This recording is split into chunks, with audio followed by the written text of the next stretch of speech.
The Stoning by Peter Papathanasiou.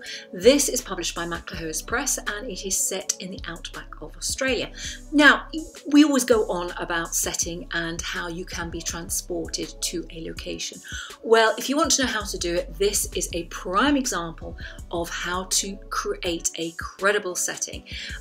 He makes this little town of Cobb, you know, it's set in an arid, monochrome terrain where it's hot. The ceiling fans go around but they don't really shift the air, and you can sense the dust that is whipped up every time a car comes through Cobb.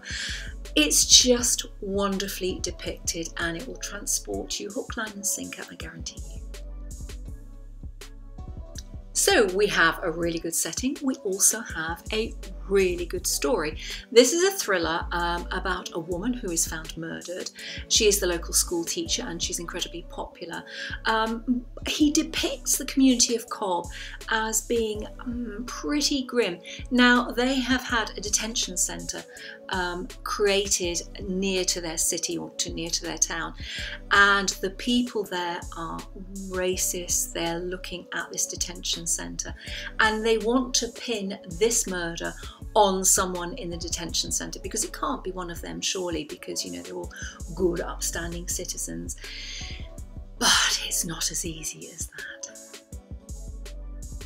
So George Manolis, who originally grew up in Cobb when it was, you know, a pretty thriving town, is brought back in to investigate, and what he finds is a demoralised police force who, you know, are having to deal with drunkenness and, you know, some very difficult situations.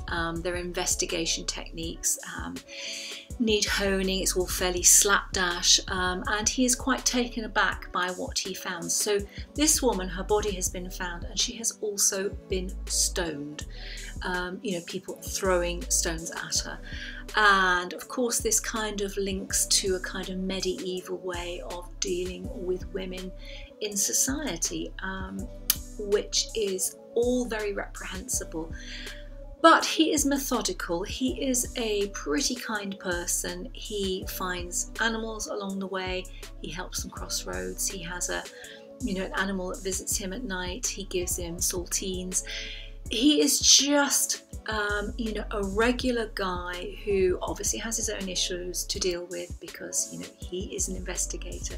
And he has to get to the bottom of what really has gone on here. This is the publisher's lead debut launch of 2021 in the autumn, and I think it is, you know, if you like outback noir, if you just like thrillers, then I think this is a really good novel to pick up, and it's the first of a series, so plenty more to look forward to. So outback noir is a new big thing, and if you are a fan of Jane Harper, of course, and The Dry and all her books, then certainly this is a novel to pick up.